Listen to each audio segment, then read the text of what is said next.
Hey, it's Pastor Waller. Thank you so much for joining us for worship this morning. Listen, we're going there today. It's time to get ready to vote. I want to talk about Christmas in November. What? You said you're not registered. You don't know about the mail-in ballot? Listen, I got you.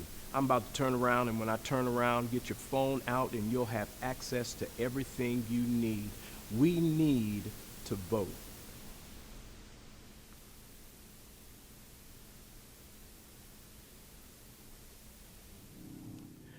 Well, you've heard the scriptures already, but I want to lift them up again from Luke, the 2nd chapter, verses 1 through 5, and very familiar passage of scripture, not normally associated with the summertime.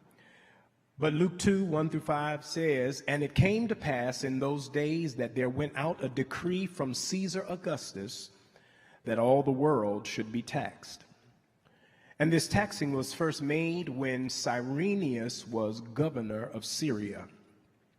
And all went to be taxed, everyone into his own city. And Joseph also went up from Galilee, out of the city of Nazareth unto Judea, unto the city of David, which is called Bethlehem, because he was of the house and lineage of David, to be taxed with Mary, his espoused wife, being great with child." I want to stop right there. And I want to talk from the subject, Christmas in November. Yep, I said it. I know this is a Christmas text, but I want to talk about Christmas in November. Christmas in November. I don't know about you, but the close of the summer is really a time for me to kind of get ready, and I chart the course of the rest of my year. In fact, as church leaders, we know that there are 2 times a year when you can think about starting something new or starting over, and it's sort of organically, culturally relevant. It's January 1, it's change of the new year, and also September 1, when the kids go back to school and everybody starts thinking about what am I going to do now.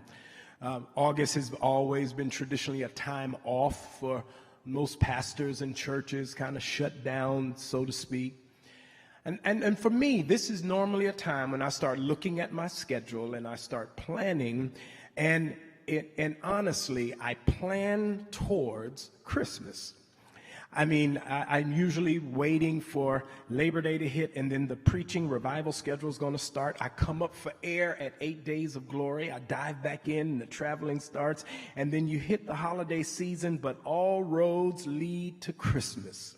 There, my mom's coming up from Cleveland and the family's getting together. Then we all go to New York and we spend time with family. And December 26th in my family, Ellen's family, is even bigger than December 25th. So all roads lead to Christmas. But this year, the biggest cultural event of our lives is not in December. This year, all roads don't lead. In fact, if it don't go right in November, it might be that old movie we knew, The Grinch, who, y'all gonna hear me in a minute. I want to talk about Christmas in November. And you're wondering, and I know some of you are going to really struggle with this sermon today, because I want to press on us. We're in a season when everybody is talking about their rights. And maybe we need to talk about responsibilities. Rights and responsibilities, but maybe responsibilities should come first. Because the truth of the matter is, you do have rights, but you have to be responsible with your rights. You have the right to drive a car, but only as you're responsible to register that car. You have the right to live and buy a house, but only as you register that house and register that deed. You have the right to education, but only as you stand up and show up and as you participate in the partnership of teacher and pupil. You have the right to protest, but only as you are registered. The truth of the matter is, back here in Philadelphia, during the uprisings, we were beautifully in the street, but the indictment of the protests was that on that Tuesday when it was time to vote, only 15% of the people showed up. we've got to talk about what it means to not only celebrate our rights, but our responsibility. Pastor, where are you going? You just read about Christmas. I'm so glad you asked, because the Christmas text is a text that reminds us about our civic responsibility and what comes as a result. You know the story. This is the story of Mary and Joseph. Everybody knows this story. Caesar Augustus has put out a decree that all the world, or the known world, should be taxed. That means they were to come to their hometown and register. They were to register and to pay. Why were they to do that? Caesar was trying to understand where his reign was, and so Caesar had a government, and in his government there were people called senators or archons, and there were governors like Cyrenius in this text.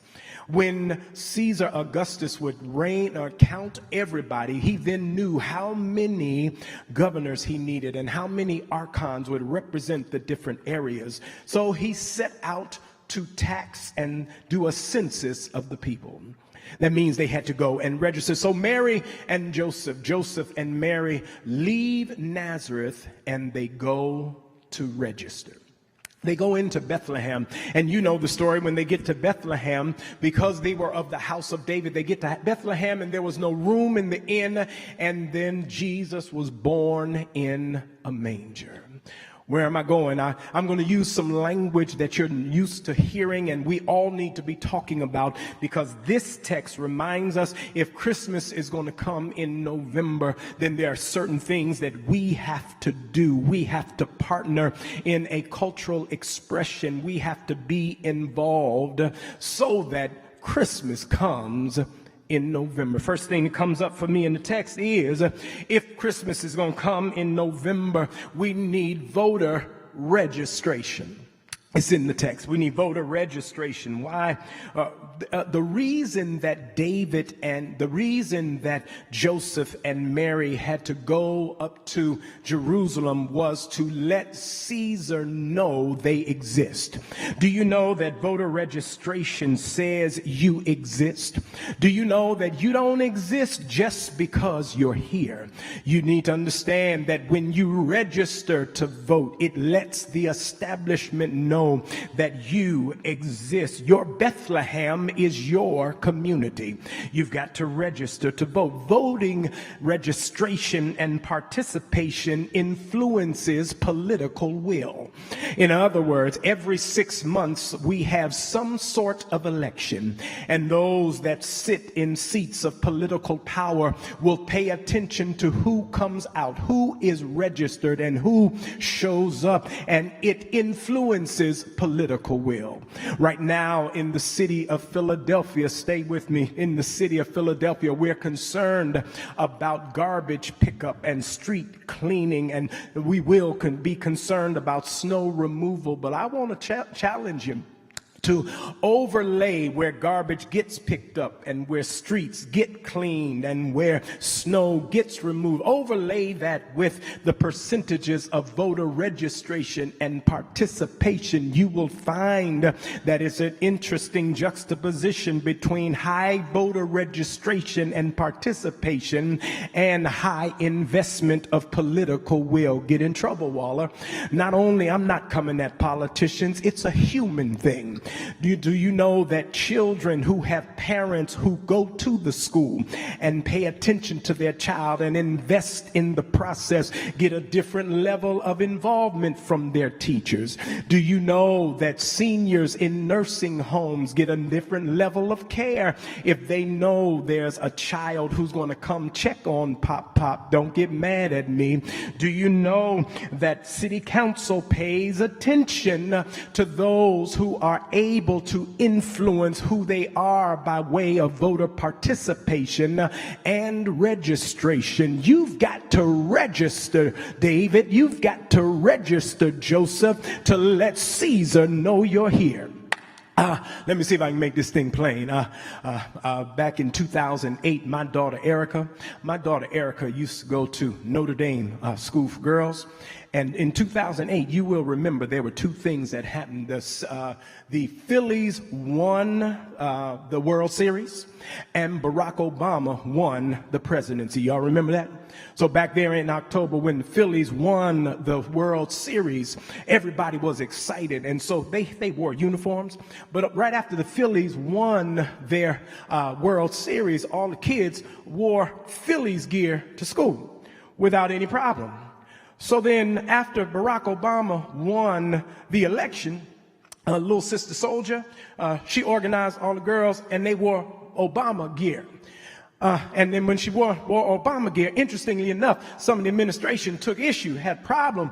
Next thing I know, Sister Soldier called me. I went up there, had a little conversation with the principal. Let me just drop it like it's hot and leave it right there and suggest to you that Erica did not have any more problems with the administration for the rest of the time that she was in that school. I'm moving on.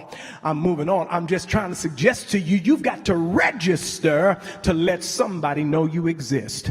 Registration influences political and human will, but not only registration. There needs to be voter education. There has to be voter education if we are going to have Christmas in November. Let me show it in the text. David, they went to the Bethlehem because they were of the house of David. Joseph and Mary did not just register in Nazareth because they were of the house of David. That meant they needed to go to Bethlehem. Joseph understood that he wasn't just an individual. He's part of a collective. He's part of a group. And for his numbers to count, he went with where he was from. Are you with me? Do you know that the political process means that we are not simply individuals, but we are part of a group, and you need to know where your group is. Let me see if I can come a little closer. Get in trouble, Walter. Do you know that in 2016, the presidential election really boiled down to a couple of issues? And what was interesting is when you look at white evangelicals, when white evangelicals decided they were going to go the way they went in the presidential election, it was really about judges and Jews. Now, I don't mean that in a pejorative way. I don't mean about Jewish people voting for the president. What I mean is that we as Christians and some evangelical Christians were concerned. Some evangelical Christians were concerned about the direction of this country. And they got together and said, we want conservative judges and we want a president that is going to be uncritically on the side of Israel as it relates to Middle Eastern conditions. And so the evangelicals brought themselves together and they said, we will vote for you if you give us conservative judges. In fact, you don't even have to think about it. Here's a list of them. And we want you to put the embassy in Jerusalem. And the way they were able to wrap their heads around it is a biblical figure called Cyrus. You remember Cyrus. For the last 9 weeks, I've been preaching about Nehemiah and Ezra. Well, the way the Jews of the Bible were set free was a king named Cyrus. Cyrus was an evil king. He was immoral. He didn't do anything good, but he did set the Jews free. Do you know that evangelicals have wrapped their heads around this present president and they make it work for themselves by identifying him as Cyrus? Nothing really redeeming, but he did put the embassy in Jerusalem. Nothing really redeeming, but he did give us conservative judges. You need to understand that we are black. And because you are black, be educated with your vote. Be educated with where it's nothing wrong with what they did. They exercised their political will. But you need to remember that you have a place to go. We are black, and the truth of the matter is that black people have always had power in the political system if we educated ourselves and understood. Can I keep pushing? Do you know that when you go back even all the way back to the Revolutionary War, we've seen black people involved in bringing our freedom? Let me see if I can make it plain. You know what? I like singing the national anthem. I really do. I like singing the national anthem, and I sang it at a 76ers game one time. And if it's the same to you, before I'm done, I'd like to sing national anthem at a Phillies game, and I would like to sing one at an Eagles game, because I like singing the national anthem. Colin Kaepernick took a knee, and he should have. Colin Kaepernick took a knee because of the atrocities of this country, and he called attention to something like a prophet, because we did not listen to him. Whenever a prophet speaks and is not listened to, the thing blows up in your face. And like a prophet, he showed us what we needed to see. Well, some people decided that because of that, we don't want the song at all, and particularly because of the verse, the slave and the hireling, in some of the other verses of the national anthem. Well, can I dig up under there for a piece? Because it's possible that there's some truth up under there that is empowering for us. Watch this. Do you remember back there in the Revolutionary War, when it first started, George Washington was fighting for freedom, but George Washington, there was a hypocrisy in the position of the rebels. That is, they wanted to be able to be free, but they did not want the Negroes to be free. Well, the King of England understood and peeped the mendacity and hypocrisy of the revolution, and they offered slaves the ability to fight on the side of the redcoats, to fight on the side of England. And yes, there were some black people who said, if we're talking about our freedom is not lined up with the revolution. Our freedom is lined up with whoever is trying to set us free. And from the beginning, there were black people fighting on the side of England. Ride with me. George Washington was quoted first as saying he didn't want us to have guns. George Washington was like the NRA who wants the Second Amendment to be for some but not for all. George Washington wanted the rebels to have but did not want black people to have, just like the NRA would not stand up for Philando Castile when he was a card-carrying, legally carrying black man with a gun shot by police, but there was no NRA to stand up for him. I'm gonna stop, leave it right there. But what's interesting is when England was winning with black people on their side, George Washington changed his tune and is quoted as saying, the victory will go to the ones who armed the Negro. I think I just said something. And all the way from the Revolutionary War throughout political history, where black people have found themselves educated and involved, we've influenced elections and influenced movements. We've not always been Democrat. We've not always been Republican. In fact, there was a period of time where we identified with Republicanism. There's been a period of time when we've been Democrats. Well, all I'm trying to argue is that you need to think about where you sign. You need to think about who you identify with. You need to think about what you're involved with. Even right now, all politics is local, and we have to ask ourselves, what is in the best interest of the black community? Can I keep pushing it? I know you're wondering where I'm going. The reality is we have to think about our community and not feel bad about it. I always lift up Wilson Good has a book about politics here in Philadelphia.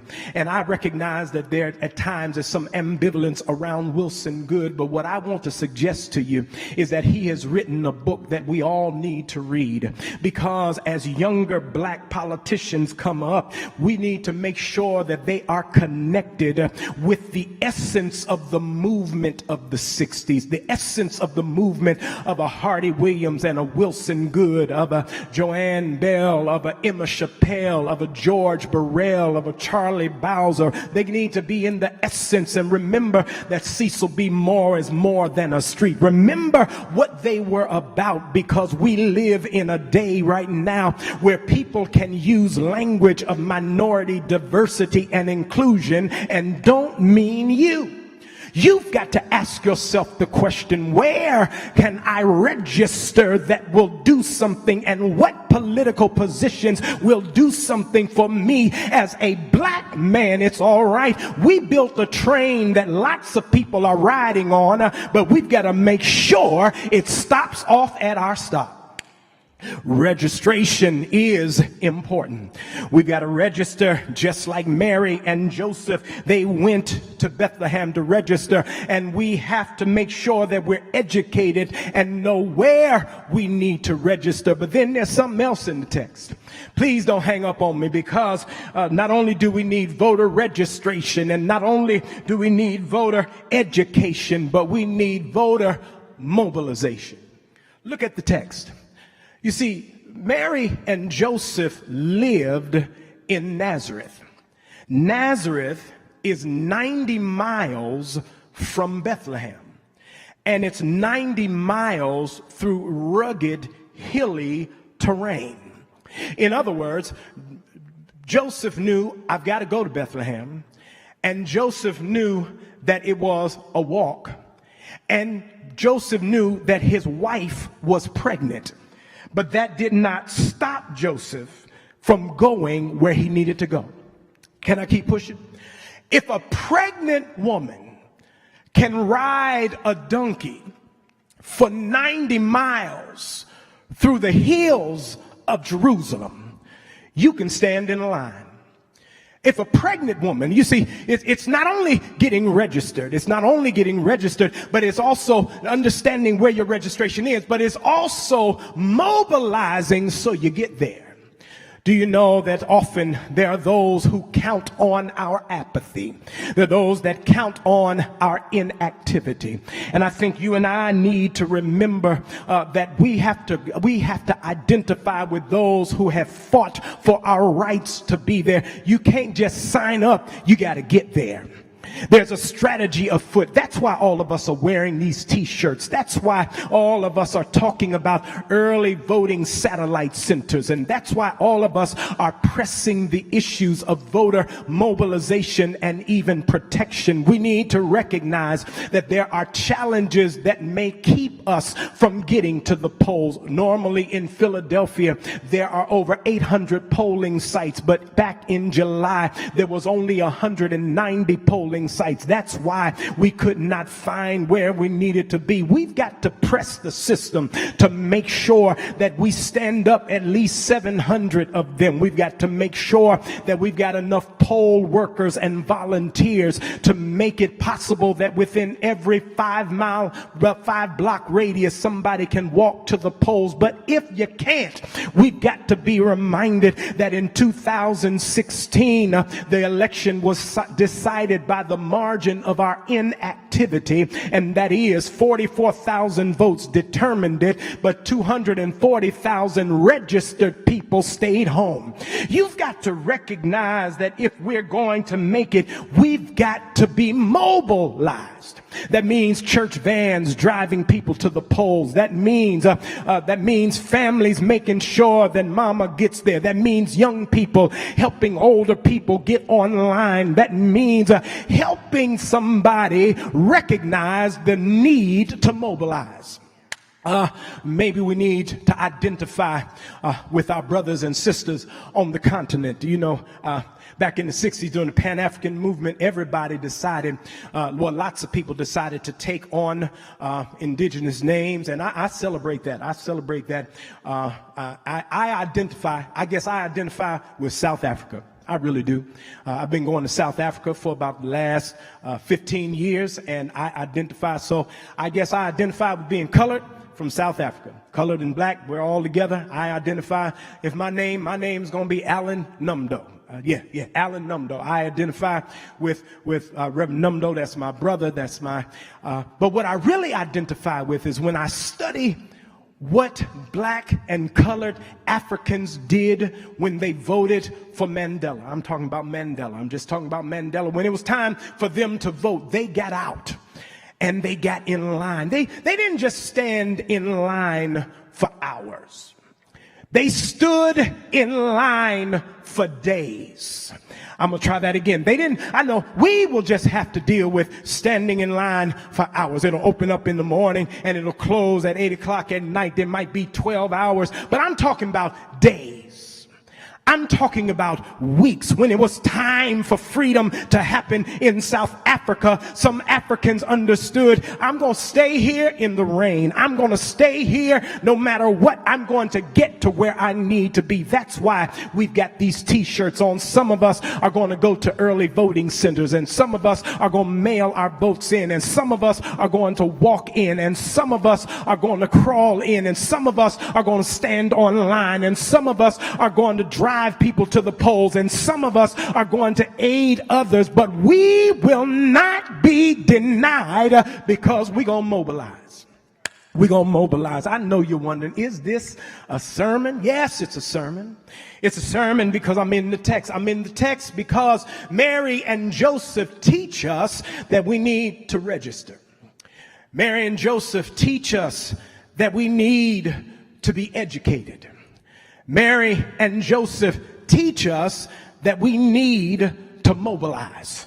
We need to mobilize like those in South Africa. We need to mobilize that like my grandmother and grandfather. We need to mobilize and be determined like Fannie Lou Hamer that we will be seated. But there's one more, and I'm going to get out your way. If you're still listening to me, not only do we need voter registration, not only do we need voter education, not only do we need voter mobilization, but we need voter protection. We need voter protection. Why? It's in the text. Look at the text. It says that Joseph and Mary got to the end. And when they got to the end, keep reading, says there was no room. When they got, now Caesar has called for everybody to come, and the innkeeper knows that they're supposed to be counted. And when they got to the end, their names weren't on the poll. When they got to the end, something happened.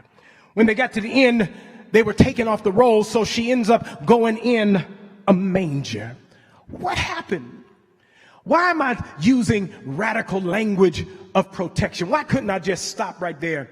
Why couldn't I just stop with education, mobilization?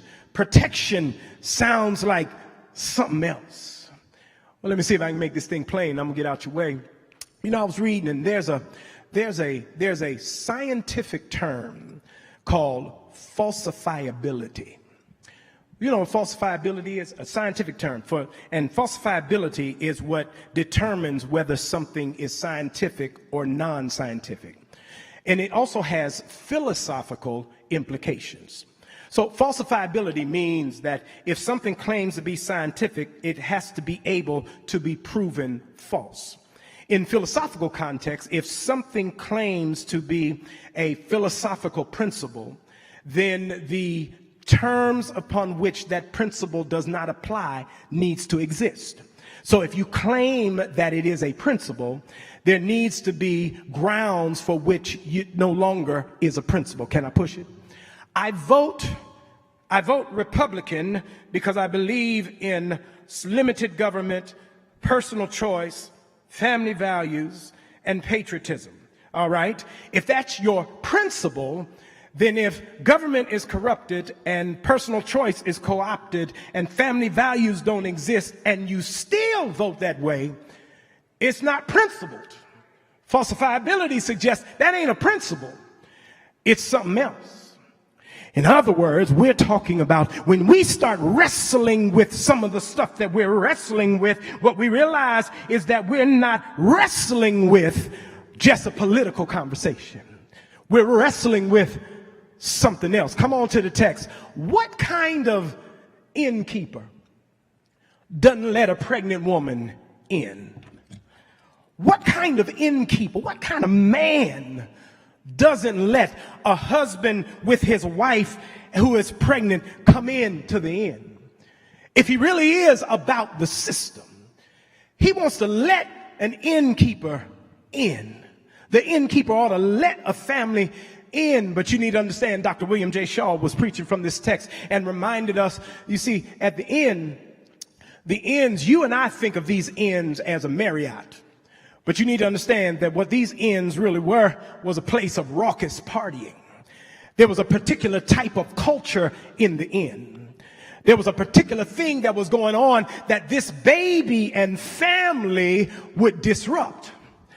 They didn't want this baby being born in the inn. They didn't want this type of thing happening in the inn. You need to understand that what we're wrestling with, and the reason that we have to talk about voter registration and voter education and voter mobilization, but also voter protection, is because we're wrestling with something else. It's not just, oh, I wish it could just be political. I wish we could live in a country where we have the political back and forth of the tenets of republicanism and democracy. There's something to be said for all those who believe in a constitutional republic. There's something to be said for those who wrestle with the tension of mass democracy. I believe we need to have a good conversation. And I'm not so sure that I want to live in a country where there is, I don't get mad at me, I'm not so sure that we want to get rid of the Electoral College. I know you didn't expect that to come from me. I understand that it was started for the purpose of keeping slave states relevant, but I don't know that we need to live in a country where someone who wants to be president only has to go to a few big cities to get the majority on his or her side. I think that we've got to have the tension, and people smarter than me can figure it out. And the reason that we have it is the mess that we're in right now. Both political parties have forgotten about little people in Beach Lake, Pennsylvania, and Narrowsburg, New York, and Lordstown, Ohio. And maybe we need a system that ensures not only the big people in Philadelphia, but the small cities outside have a fair voice. I'm just arguing that we're wrestling with something else. And I'm arguing that if we're going to make a difference, we've got to make sure that we stay in the fight. What is the fight? Get in trouble, Waller, and I'm out of here. Have you ever thought about this? That this isn't about politics, but it's about the browning of America.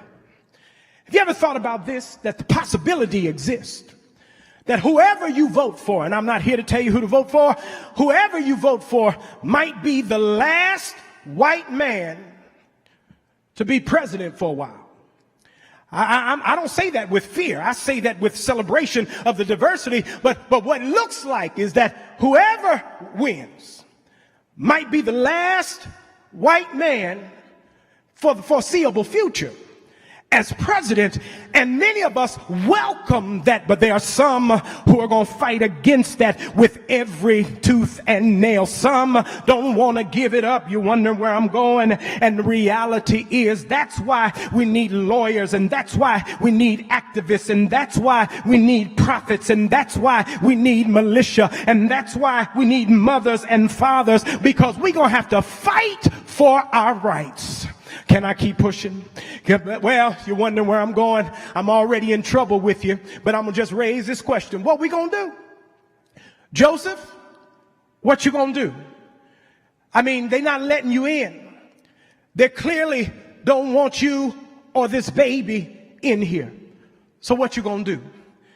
There are too many people that are assuming and hoping that we just take the chivalrous route and just leave it alone. Let me see if I can make it plain. I went down to Mississippi a few years ago. I was going to Mississippi to work with black pastors in Mississippi on strategies to impact HIV and AIDS. Black men in Mississippi were being infected at a higher rate, and I was invited to go down with Brown University and Mount Hope Church there. And so I was there having a conversation. I was only there for a day, and I'd never been in Mississippi before, and I'd never seen so many Confederate flags. So I'm going back to the airport, and the brother was driving me. And I said, bruh, how do you live down here? I said, how you deal with all these flags? He said, Pastor, he said, when I see one of them flags, I just don't go in there. I said, I realize they don't want me, so I just don't go in. And I go somewhere where they want me. I just don't go in there. And that has been sort of our approach. That's the Ujamaa cooperative economics. If you got a flag, over there, I'm not going. But what he said after that what blew my mind. He said, Reverend, I feel sorry for you up in Philadelphia. I said, why you feel sorry? He says, y'all ain't got no flags. He said, you don't know where you going. You don't know what you walking into. He says, you don't know if they're with you or not. And it caused me to think about where I'm accepted and where I'm not. And most of us think of it this way. You walk in a restaurant and they don't want you. You just go on leave and go to another restaurant. But in this moment, we can't go home. In this moment, we can't turn around because I couldn't vote in this poll. Joseph says, I can't go back to Nazareth. I've come too far. It's been 90 miles from Nazareth, and I've come through the hills, and my baby is about to be born. I can't go back. And I submit to you today, you're wondering why I'm staying right here. It's because we've come too far, and we can't go back. You need to understand that even if we have to stand, we've got to stand because we've traveled from the banks of Accra across the Atlantic Ocean. We can't go back. We can't go back because we've traveled from the Caribbean islands as a part of the sugar slave and rum trade. We can't go back. We can't go back because we left too many bones in the transatlantic slave trade on the bottom of the Atlantic Ocean. We can't go back. We can't go back because there's too much strange fruit hanging from trees in Alabama and Mississippi and Georgia. We can't go back. We can't go back because they killed Metcalfe and killed Martin and they killed Malcolm. We can't go back. We can't go back because of Emmett Till and Trayvon Martin and Sandra Glenn and Tamir Rice and George Floyd and Philando Castillo and Breonna Taylor and Eric Garner and Amadou Diallo. We can't go back. We can't go back because Fannie Lou Hamer wouldn't let her move her out of the convention center. We can't go back. And the other reason we can't go back is because a baby is about to be born. Joseph said, I can't go all the way back to Nazareth. This baby is about to come out, and this baby has to come out. And you're wondering whether I crossed the line today, but I'm just preaching about a baby. This baby happens to have something to do with the government. How do I know? Because Isaiah said, for unto us a child is born, unto us the son is given, and the government shall be upon his shoulders, and he shall be called Wonderful Counselor, Mighty God, Prince of Peace, Everlasting Father, and he shall be called the one that we lift high. Stop by to tell you that the baby that's born in here, his name is Jesus. And if Jesus is born, then peace comes to the world. If Jesus is born, then we shall be free. If Jesus is born, then we will have education. If Jesus is born, then we will have freedom. I stopped by to tell you I've got a baby, and I've got to let my baby be born. And if this happens, then I won't have a problem singing, this land is my land, this land is your land. From California to the New York Islands, from the Redwood Forest to the Gulf Stream waters, this land is made for you and me. America, America, God shed his grace on thee and crown thy good with brotherhood from sea to shining sea. Oh, say, can you see by the dawn's early light what so proudly we hail? You need to know. I'll sing that, but before I sing that, I'm gonna sing, can't nobody turn me around. Ain't gonna let nobody turn me around. I ain't going back. We will not be denied. We coming up in Jesus' name. Somebody say yes. Yes. You gotta vote. Whatever your conviction is, vote. But let me just put it this way.